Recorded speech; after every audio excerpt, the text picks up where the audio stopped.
Back here at the D3Hoops.com Classic, I'm Dave McHugh, joined by Coach Jerry Kobasa from Wesley. Coach, for starters, thank you for coming out to Las Vegas and being part of this tournament and wrapping up our coverage here.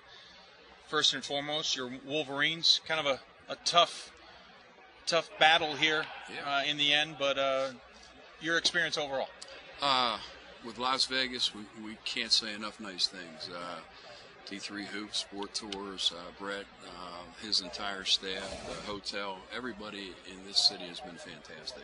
The experience was just wonderful.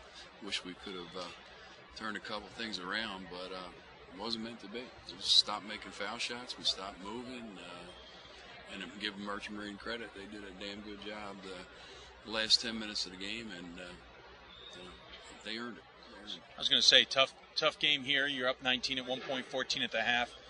They kind of make a comeback. How much did the foul trouble to guys like Reynolds and Bryant and even Langen kind of really hamper what you guys could do in that second half? Well, it's huge. Anytime you lose, a preseason All-American like Paul Reynolds on the bench in a game that's all of a sudden nip and tuck, it really hurts. It's an advantage the other team. But it's all part of the game. We try to tell our kids the next man standing has got to come in and do the job. But you take, him out of lineup, David out of lineup, JJ, who, is playing well. And then it's tough to get them back acclimated again because they're afraid to be aggressive. Sure. They don't want to get that fifth foul. And the other team smells a little blood and takes advantage of it. So sure. They did a good job. Let's talk about Reynolds a little bit. Scores his 1,000th point tonight in his career at Wesley. Tell us a little bit about his style. I call him a little bit of a hybrid. You can throw him into a 5-4-3. You can even put him up on the point guard if you want to. But tell the fans from your point of view what it's like to coach Reynolds and what type of player he is. Well, he's really, I think you said it best. He is so unique. He's a 6'4" body that sometimes can play like he's 6'7", 6'8", but also could turn around and bring the ball up the court. I think you saw the one rebound he got and went coast to coast. He just I think it was his 1,000th point. Was it 1,000th point? And put it in. He's been frustrated a little bit with calls. He's such a big guy and physical that a lot of times he doesn't get calls. I think people, just kind of take him for granted. Yeah. But he's a player. He's a really good kid on top of it. We're happy to have him. He's a consummate team player. Anytime he's upset, it's more than himself. It's not anybody else. He just feels he should always play better. And he's a good kid. Good kid to coach. Another player on your team that's going to be synonymous for the rest of the season will be Darryl Johnson, who comes back for that last semester that he has. You've gotten him into, about 5 games now. How much is he going to be able to help change the way your team operates, and maybe a guy like Paul Reynolds can play? Well, I think Darryl's going to take some pressure off of Paul. Darryl's a solid player, all-conference player last year. Has a really good mid-range game, which is a lost art anymore in college. And he has that experience from being a D1 player at one time. So he's definitely going to help us. We just got to get healthy again. We've had some tough injuries. We've played a great schedule. In fact, I probably should fire myself for scheduling it. But, this is what it's about. You want to play the best, and if you want to get to certain places, you got to try to do that. And we've done it. But, still, we're missing something right now. We got to find that right mix, that right chemistry, and get back to playing Wolverine basketball. Talk about that schedule. Tough games against Virginia Wesley in Division III. Obviously, William and Mary in there as well. Some other tough opponents.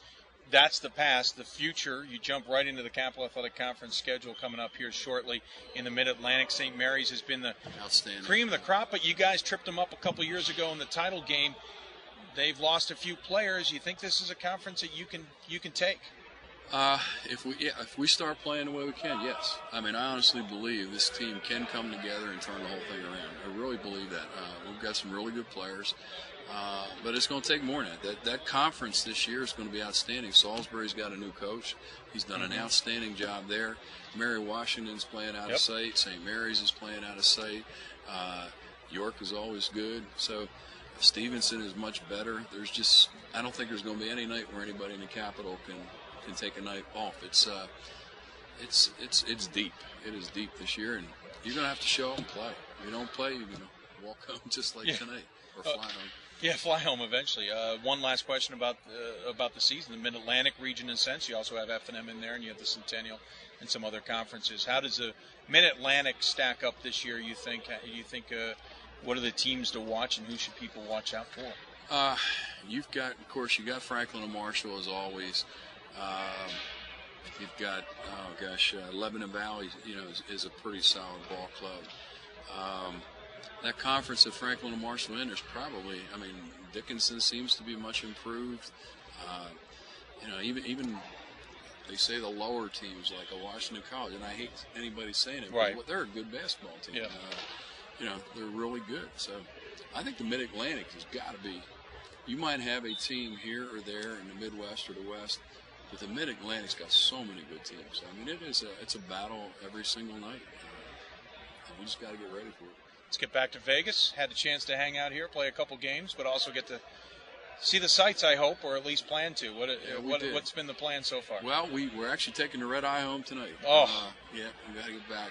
But, no, we did have a chance the one day. First day, of course, everybody, I think, had jet lag. But the second day, after practice, we spent the day on the strip and up and down. And it was fun. The kids had a good time, a lot of good stories. The town, you can tell they love people, hospitality here. Everywhere you turn, someone is looking to do something nice for you. It's well done. Well done. It's everything I said. I'm afraid to ask the kids what's going to stay in Vegas, so I'm not going to do that. Yeah, probably better than not know, right?